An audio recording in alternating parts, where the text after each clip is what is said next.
Kita nggak melibatkan Allah, kita pakai cara kita sok tahu. Kata Allah, la taqrabuz zina, jangan pacaran. Kok la taqrabuz zina terjemahannya jangan pacaran? Ya, karena pacaran itu adalah langkah-langkah mendekati perzinaan. Mungkin nggak nikah menjadi perzinaan? Nggak mungkin, karena nikah itu justru menutup pintu zina.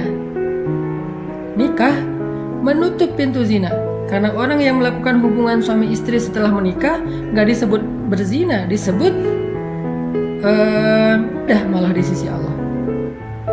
Jadi menikah menutup pintu zina, sedangkan pacaran membuka pintu zina.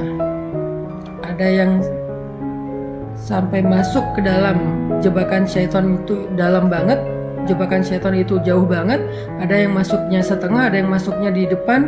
Pokoknya dia membuka pintu dosa besar.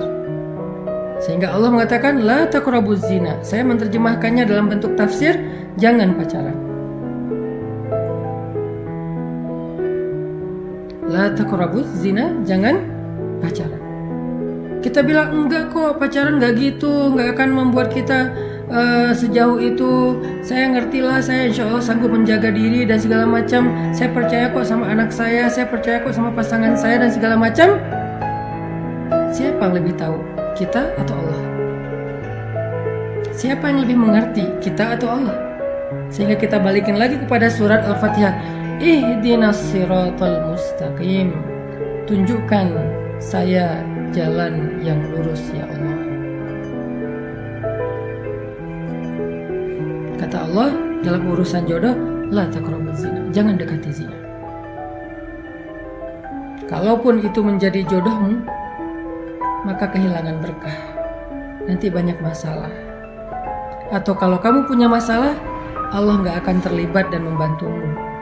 Tapi kalau kamu meninggalkan pacaran, kemudian dapat jodoh, ada masalah, Allah terlibat di dalam membantu masalah keluargamu.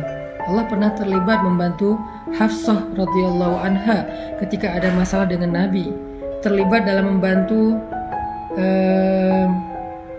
Khawlah bintu Sa'labah ketika dia dizihar oleh suaminya, ditalak dengan konsep zihar oleh suaminya di surat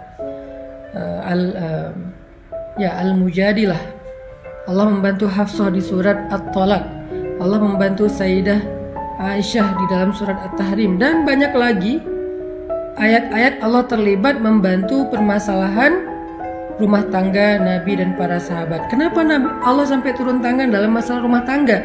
Karena mereka memulai rumah tangga itu dengan cara yang Allah ajarkan, dengan petunjuk yang Allah tunjukkan. Ihdinas siratal mustaqim. Tapi ketika dia memulai rumah tangga itu bukan dengan cara yang Allah ajarkan, bukan dengan petunjuk yang Allah turunkan, nanti ketika ada masalah, Allah gak akan terlibat. Dan itu hak Allah. Kita gak melibatkan Allah kok dari awal.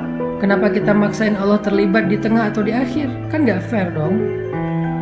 Di awal ketika kita memulai hubungan rumah tangga, kita gak melibatkan Allah, kita pakai cara kita sok tahu.